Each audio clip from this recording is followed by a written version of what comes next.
के दिल से चाहली हम बहुते, मगर अहाँ भेली नहीं हम। अहाँ के दिल से चाहली हम बहुते, मगर अहाँ भेली नहीं हम। हमरे साकिया अहाँ नाराज छी, सबसे करै छी अहाँ प्यार।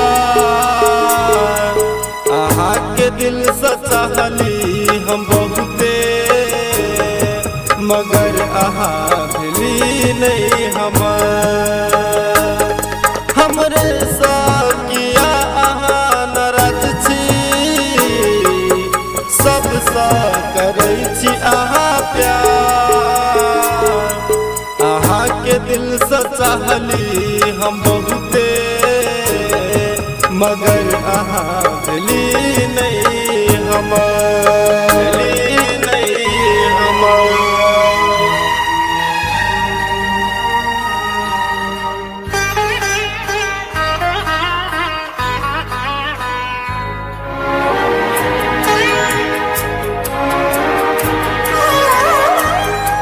जे लायक नहीं रहे अहाँ के, उ साथे रहै छै अहीं के।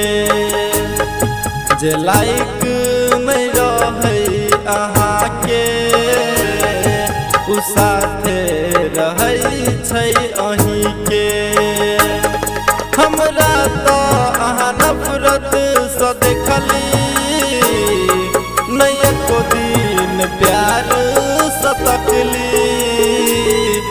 जे लायक नहीं रहे अहाँ के, उ साथे रहै छै अहीं के। हमरा तो अहाँ नफरत से देखली, नहीं एको दिन प्यार सतकली।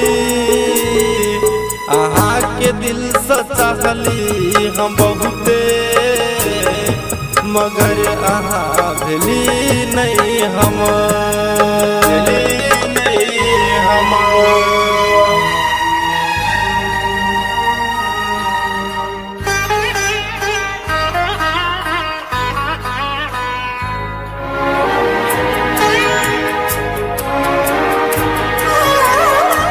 राइटर राकेश देखियो नजर सा,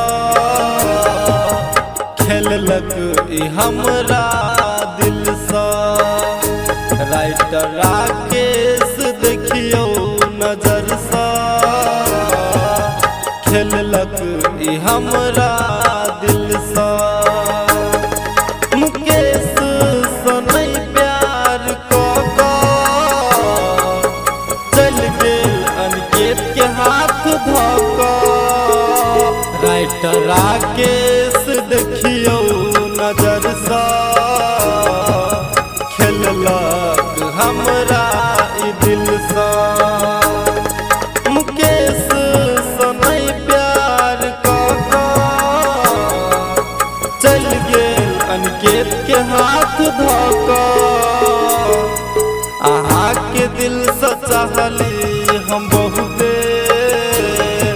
मगर अहाँ भेली नहीं हम।